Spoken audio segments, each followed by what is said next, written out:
Assalamualaikum. Waalaikumsalam, selamat datang, silakan masuk.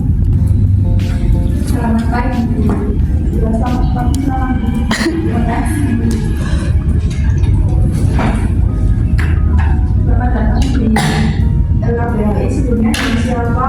Silakan perkenalkan terlebih dahulu. Iya, Bu. Nama saya Aidina Mustafa dan ini teman saya. Saya juga dalam pemerintah dulu.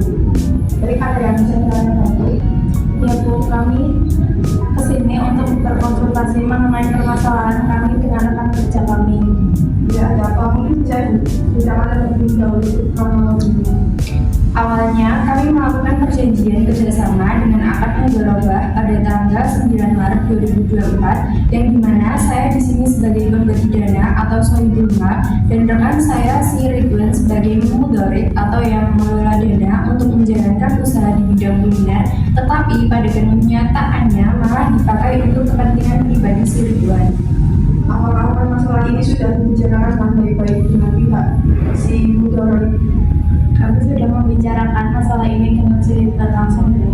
Tapi dia selalu beralasan bahwa dana yang kami berikan itu masih kurang terus dan malah meminta tambahan dana untuk mencukupi atau memenuhi kebutuhan yang kurang tersebut. Namun sampai saat ini tidak ada perkembangan apapun.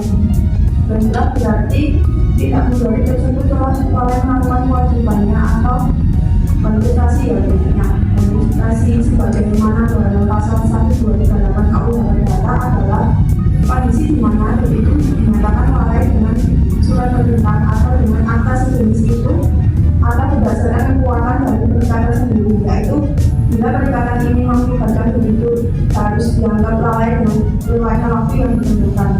Ya, Bu, si Ridwan itu tidak melaksanakan kewajibannya sesuai dengan kesepakatan awal kami. Padahal kesepakatan kami itu sudah disetujui bersama dan telah berbentuk akta sudah ditandatangani di bawah materai.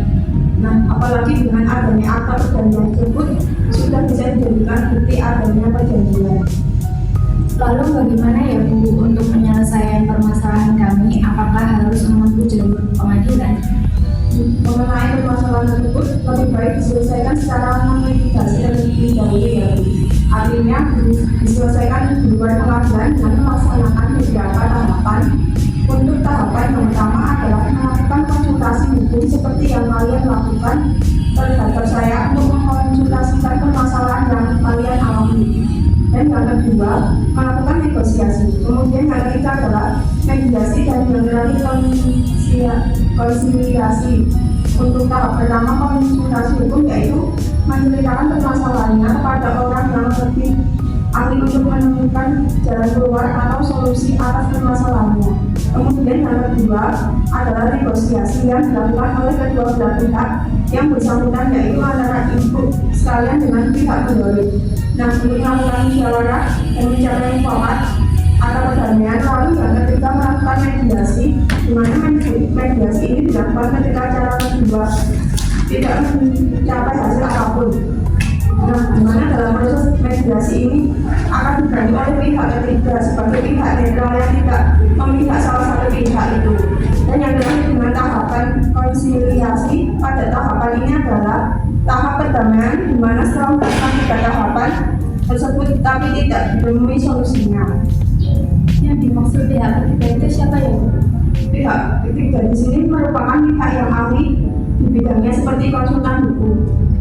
Jika setelah upaya ini dilakukan namun tidak mendapatkan solusi atas permasalahan ini, lantas bagaimana ya, Bu? Jika permasalahan ini masih berlanjut, itu bisa menempuh jalur litigasi atau mengajukan gugatan ke pengadilan. Itu bisa mengajukan ke pengadilan agama di mana domisili mudharib ini berada. Baiklah, Bu, terima kasih. Cukup ini dulu yang saya konsultasikan. Untuk tahap selanjutnya saya serahkan kepada pihak MPK. Sama-sama.